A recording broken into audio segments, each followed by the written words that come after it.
Welcome to On Air, a podcast discussion at the intersection of artificial intelligence and international relations, where we will discuss the development of IR theory, law, and practice in the age of AI. From Tokyo, Japan, welcome to the International Relations in the Age of Artificial Intelligence, or On Air podcast. I'm your host, Chris Lamont, and today I'm joined by Professors Andrej Zwitter and Oskar Gstrein from the University of Groningen's Faculty Campus Friesland, where they have both been working on topics at the intersection of global governance, big data, and AI. Andrej is also chairing a research group exploring non-material conceptions of human flourishing at the New Institute in Hamburg. Andrej is also co-founder of the Inter- and Transdisciplinary Faculty Campus Friesland, which is a newly founded faculty dedicated to global challenges and local solutions that combine education and research in the domains of sustainability, development, and digitalization. Oskar is assistant professor at the Department of Governance and Innovation of Campus Friesland and founding director of the bachelor program Data Science and Society. This sounds like a very interesting bachelor's program, and I hope we'll hear a little bit more about it in today's episode. He joined the University of Groningen to collaborate with the first United Nations Special Rapporteur on the right to privacy in a senior researcher position. His overall research theme is human dignity in the digital age, and his publications cover aspects of internet governance, the governance of emerging technologies, including artificial intelligence. Of course, I must also mention that Andrej and Oskar are the editors of the recently published Handbook on the Politics and Governance of Big Data and Artificial Intelligence, published by Edward Elgar Publishing. This book brings together theoretical, practical, and sectoral insights in a groundbreaking handbook that unpacks political and regulatory developments in AI and big data governance. It's an edited volume, of course, to which Medlier and I had the pleasure of contributing our humble chapter on transitional justice and AI, and I invite listeners to have a read of the many insightful chapters by the many contributors to this wonderful edited volume. Gentlemen, it is a real pleasure to have you on the show. Welcome to the On Air podcast. It is a real pleasure to be with you again, Chris, and thank you so much for having us. Thank you for the kind introduction as well. Thank you so much. And also, of course, if you've missed Andrej's episode in the very first season, I believe it was episode 3 of season 1, Andrej discussed his work on AI, big data, and humanitarian assistance. That's definitely something that I recommend you go listen to if you haven't had the chance. But today we're going to talk about the politics and governance of big data and artificial intelligence. And we certainly have a lot to discuss. To begin, as it's still early in 2024, I want to ask each of you what you see as the biggest developments to look forward to, either good or bad, in the governance of AI space this year.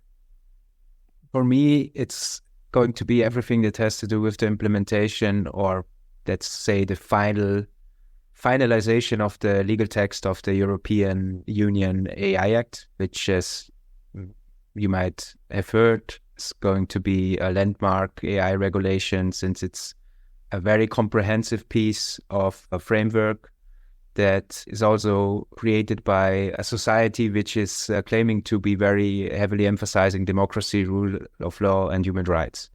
And I think both this and the granularity of the framework and the comprehensiveness of the framework is going to be something which keeps us very, very busy, because there's already a lot there, but there are also a lot of open questions and very detailed decisions which need to be made.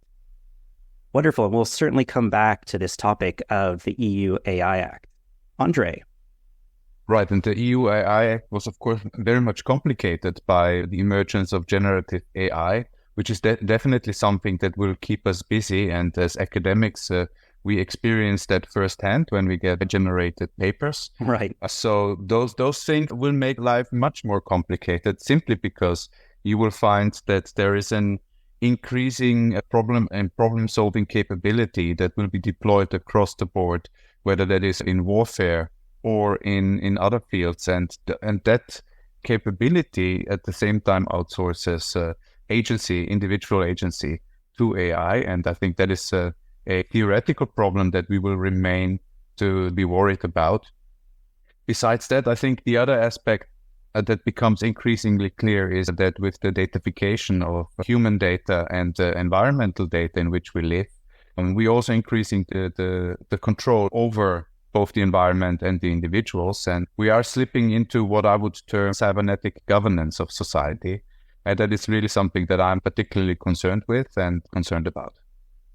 Absolutely. And Medley and I, on a lighter note, have talked in the past about higher education and AI's impact upon that. And you alluded to tools like ChatGPT, but this idea that it's sometime in the near future, you could have professors relying on an AI tool to grade their essays and students relying on AI tools to write their essays, meaning there's no human agency in the educational process as well. Now, that might sound funny as an analogy applied to higher education, but as Andrej mentioned, right, apply this to other sectors like warfare and also governance, then we know there are quite a few dilemmas. And you mentioned one that was datafication, which I'll come back to in a second. But building on the EU AI Act, which really was a response to a lot of perceived and real risk associated with these technologies and this question of human agency. In your handbook's introduction, you highlight, I believe, 9 specific risks that you identify that AI and big data analysis poses. And these range from biases, either kind of by design or on the basis of data, or the absence of non-monitored spaces, to problems relating to, Andrej, what you were just talking about there, decision-making. Now, of these 9, which ones do you think our listeners should be most concerned about right now? Well, if I look at Oskar, I know that his expertise and forte is in privacy. So if I would guess on behalf of Oskar, then the shrinking private space might be definitely a space, but that I'll leave to Oskar. But I think there is also the dehumanizing effect of both the use of algorithms, but also the outsourcing of decisions to algorithms that really reduces moral and human agency, and that has tremendous effect also on our human rights system and how we aim to implement it. Right. And you two are based in the Netherlands. Just very quickly, Andrej and Oskar, there was recently a scandal involving welfare, correct? And the accusation made against people or investigations that were opened into people on the basis of profiles that had really nothing to do with whether or not they had committed welfare fraud. I think what people generally underestimate is when we're talking about artificial intelligence, then it always seems like it's the future. And this is also very much driven by a lot of conversations that are, I would say, specifically held and intentionally held by some companies that are portraying AI as it's about the end of mankind and everything's going to be over as soon as we have the singularity or those sentient systems. But the reality is that right now there are a lot of governmental institutions, particularly in the Netherlands, and they range from all sectors. So there's the scandal you alluded to had to do with the tax office, and they had to investigate whether people got subsidies for the right reasons. And in order to make a decision on whom to reinvestigate, they used an algorithm which tended to select people which have an ethnic background, which has to do with migration or which have a certain amount of kids and so on. So long story short, which used discriminatory factors then to select people. And after a very long investigation, it turned out that they were selected for wrong reasons and that there was a lot of bias involved. And these harms are already real now. And we also see that on municipal level as well. So for instance, a couple of, at the end of last year, a report was presented by an organization that's called Algorithm Audit on the city of Rotterdam, which also has a legal obligation to reinvestigate social subsidies. And I was a member of a panel, an advisory panel, because they were also looking into using an algorithm for that. And they found from a utilitarian perspective that if they would use the algorithm, they would find more people where something was wrong, which does not, with getting social service provisions, subsidies. Which does not necessarily mean that they committed fraud, but maybe the circumstances for getting the subsidy changed or something like that. And when they were using they had several different systems to do that. So they had a checklist with expert criteria, They were just doing something by chance, electing people through a lottery, which is actually not the worst thing to do this. But they were also using a machine learning system to do it. And here again, we saw that the criteria used can be directly discriminating, but more than that, they can become indirectly discriminating. For example, young women with children was found as a group where more often there is something wrong with the subsidies. And then you get in the conversation, should we use these type of indicators? Should we use them on a permanent basis? Should we have that on a rotating basis every second year? So this is already there. And I think we all should not underestimate that it's part of our daily lives. Right. And if I can come in briefly, and these are still the aspects where we have control over what is the data that is being input in the machine learning and the training of the algorithms. So we can actually find out what are the correlations. But if we use more ambiguous data, such as video data, audio data, and so forth, we find that sometimes it's very hard to discern why certain decisions are being made. And there has been plenty of research now of the use of AI in HR and recruitment that clearly indicates that some extraneous factors are just being picked up on, such as the color of your skin, of course, but sometimes just as benign as whether you're wearing glasses or whether there is a bookshelf behind you that AI is using to determine your qualification. And I think there we really get into such murky waters where we don't know what is happening, and still people feel that they have the confidence based on so-called expert advice by AI systems to make foundational decisions. And I think there we really have to keep a very close eye on, and you see that also, for example, in the discussions surrounding recidivism assessment in the US with the Compass tool that was heavily criticized because of structural biases that were just in the data. And what I find interesting is the more I work with colleagues who are experts in natural language processing or who have a very long track record in working with artificial intelligence, it is important not to forget that from the beginning of this technology, going back to 1956 and this workshop at Dartmouth College, that there are two camps, right? So it's almost like two religions of AI. So the one religion which traditionally was dominant are the people who proposed that machines need to think, because eventually that's what it's about. So they need to think following logical rules. And even within our university, we have that. So we have an AI department, which is very strong at working on creating logical rules, which then the machine uses.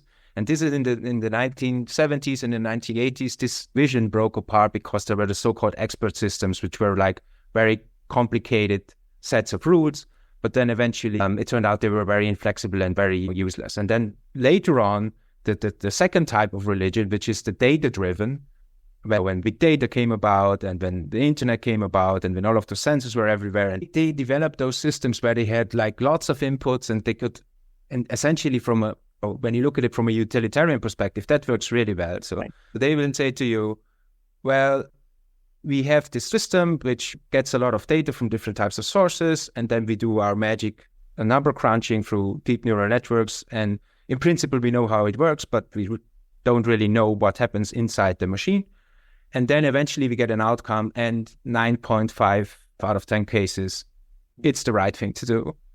But of course, when you scale that up to millions of people or even more, then there will be people who are out there, although when you look at the volume, it's a small group, there will be serious problems. And then connecting that again to what we talked about, privacy, I think it's partially about privacy, but the bigger questions I have relate to both individual and collective autonomy, because what these environments do then to us, or what is the consequence of it, is that we lose the ability to float about the decision, and that is very human. And I think that is something, a capacity, because I think one of the strengths that we really have as humans is to work and live in environments where we can live wonderfully in very vague situations, in very flexible contexts, in very changing contexts. And this is what this technology deprives of us. And that has then a lot to do with changes in power structures, taking away autonomy of people, moving it, centralizing it, etc. So this is something which I find really concerning. One of the themes that both of you are touching on is the inherent probabilistic logics of a lot of these tools. So, for example, listeners can't see it, but I've got like a window behind me that might somehow correlate in the data to people who have windows behind them don't like coffee, but I like coffee. That might be true for a large part of the population, but it's not true for me. And I think that that example that I just gave is somewhat trivial, but you apply this to due process, right? And how prejudicial some of these tools might be in the courtroom if you tell judges that, well, there's like 95%, like what does that mean? And it does not necessarily mean, right, that a person has done something. So translating these logics and what they mean in the governance sphere. And Andrej, you mentioned also the example of using these in parole hearings, right, where there's been in the US a higher degree of tolerance of using such tools. And Oskar, as you mentioned in response to the very first question, the EU AI Act, its ability to both identify these more problematic intersections when it comes to, okay, well, an AI tool from the perspective of a marketer might not have so much consequence, but from the perspective of due process, it does. Let's elevate the stakes a little bit, right? When automatic decision-making is being used in warfare and extraordinary rendition, then we really face life-death decisions on the basis of algorithmic probabilistic decision-making. That is eventually, or at least up until now, still was signed off by humans.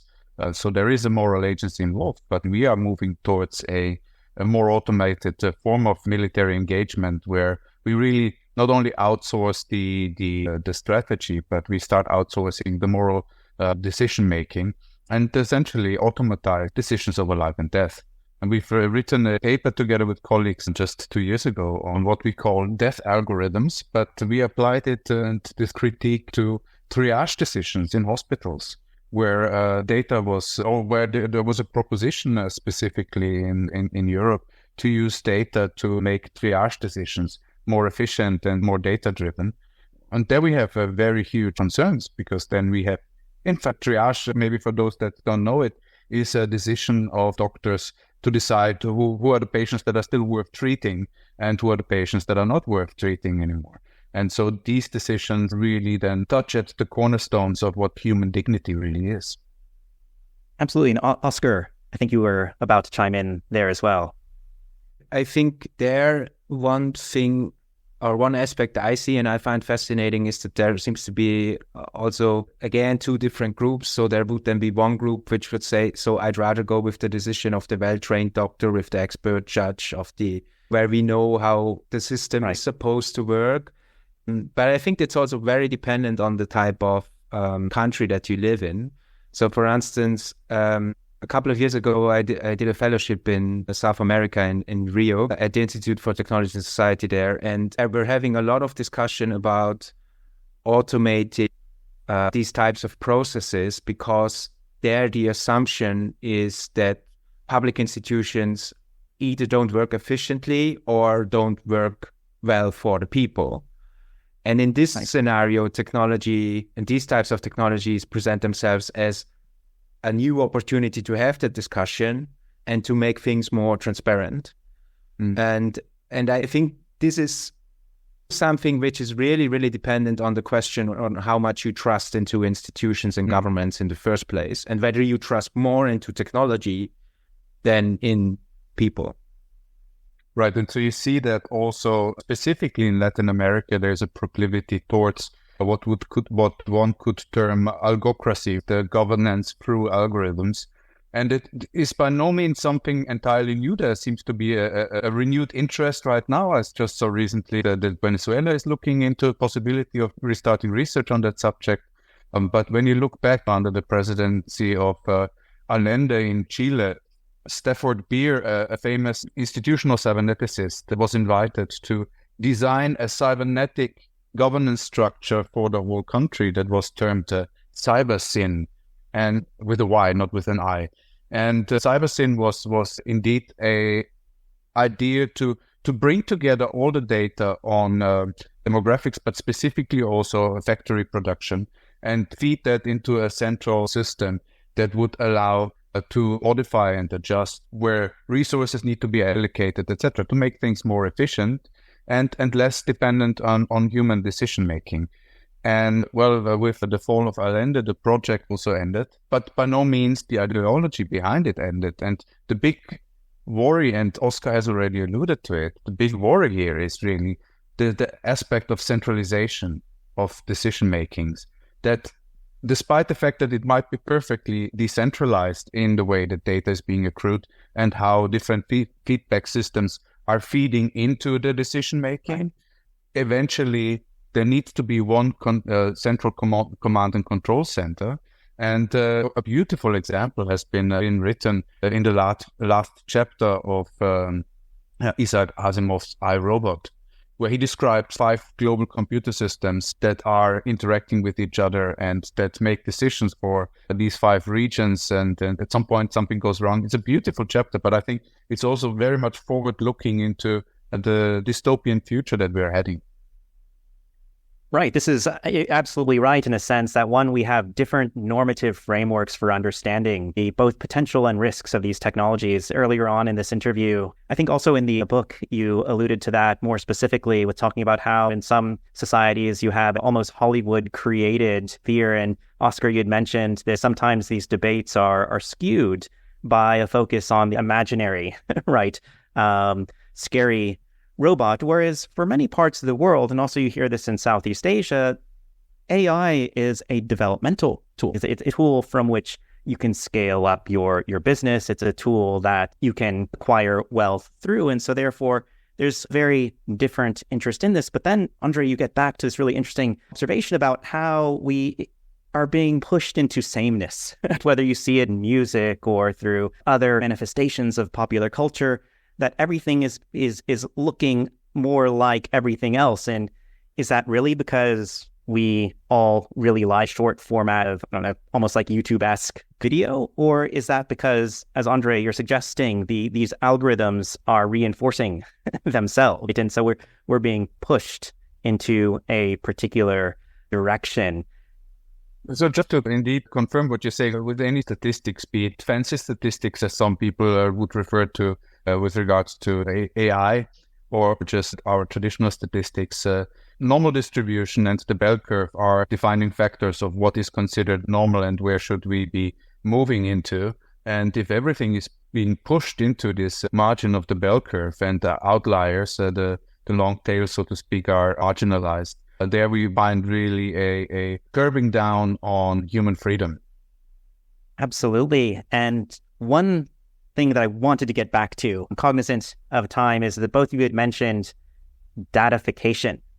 And I just want to share one little anecdote from not too long ago. I was recently checking into a hotel on a trip here domestically in Japan and discovered that the machine that in place of some human being at check-in wanted to take a picture of my face because my face would become my room key.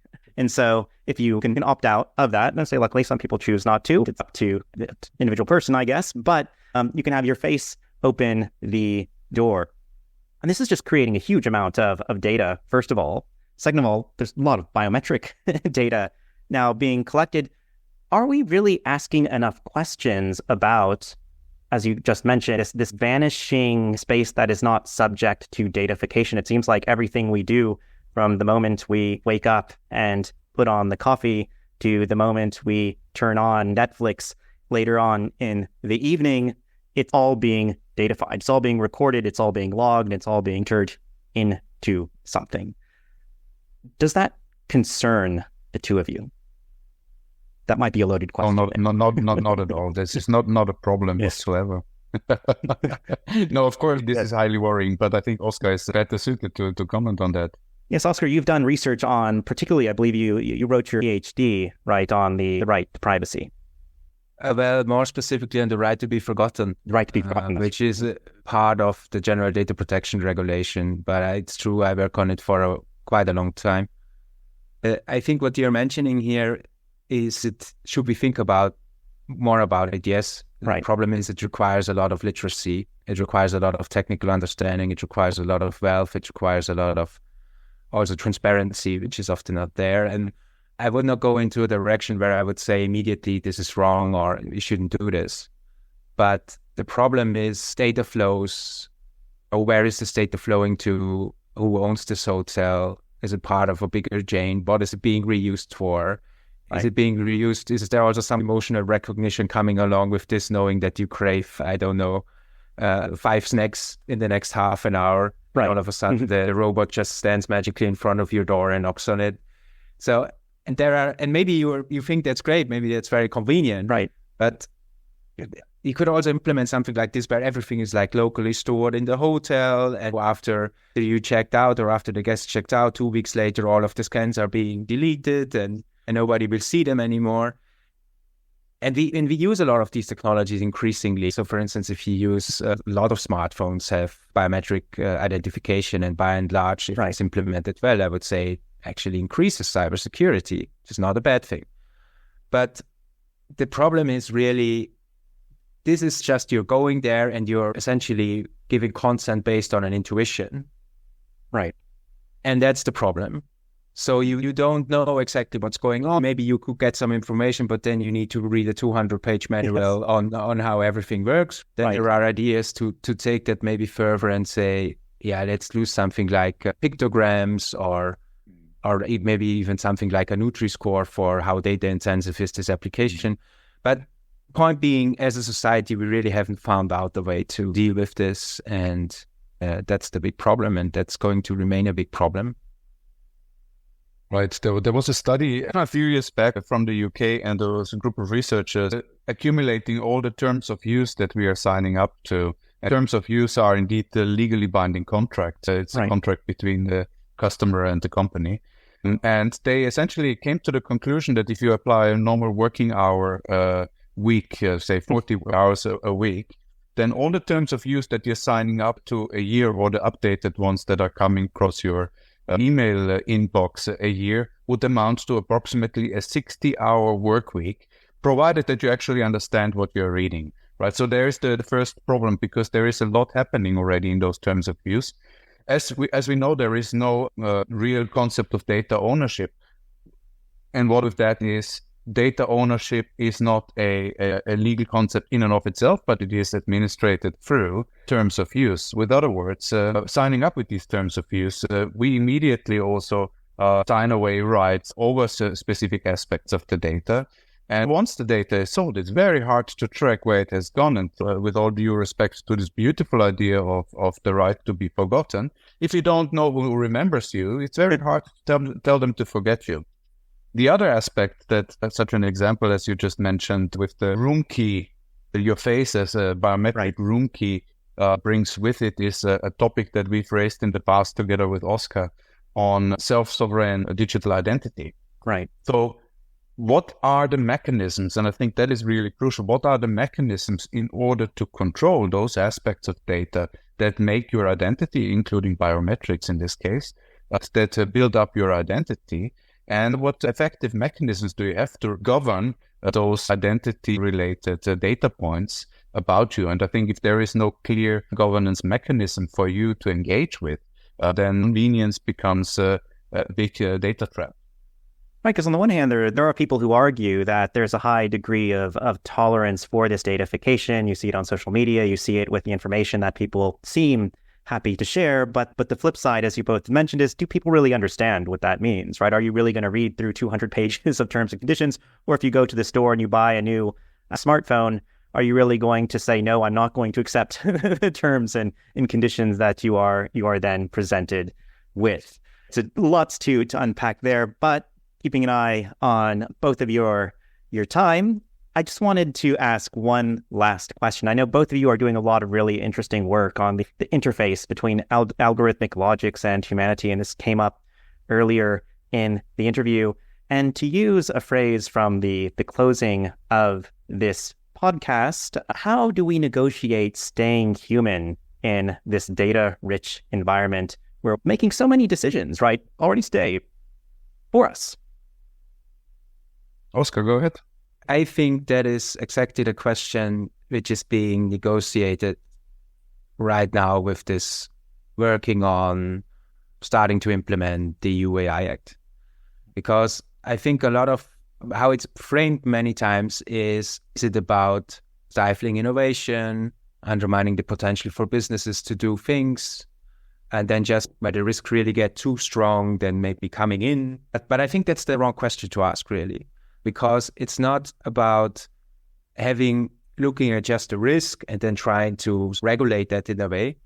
It's really about the question, which type of innovation do you want to have in a society? Who are the stakeholders who are involved in that process?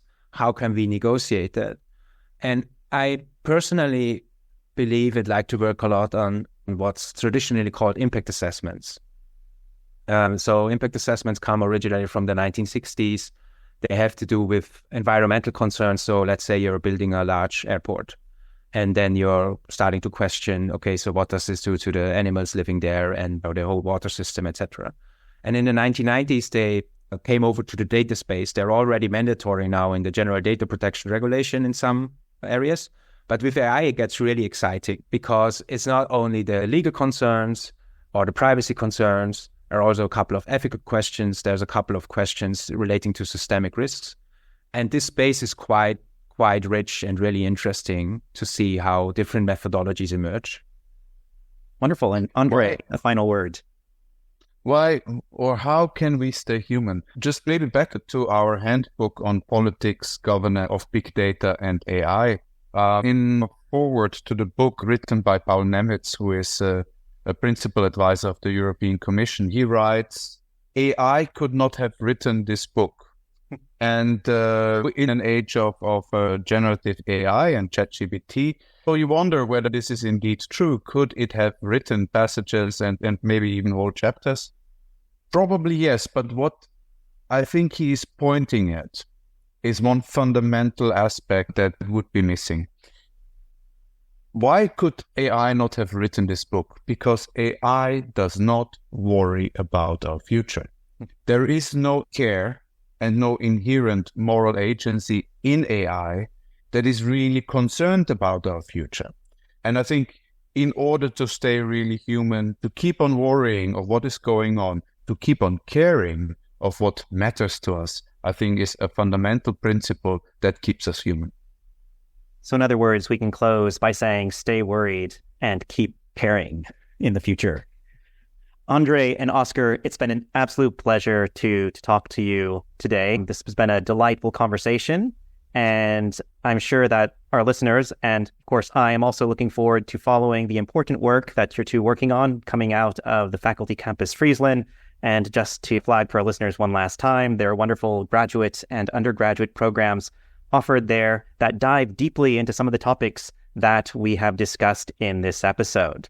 So, as always, if you like the show, we invite you to subscribe and leave us a comment. You can find us on iTunes or wherever you get your podcasts. And don't forget to join us for the next episode for another discussion at the intersection of AI and IR theory, law, and practice. And until then, stay human.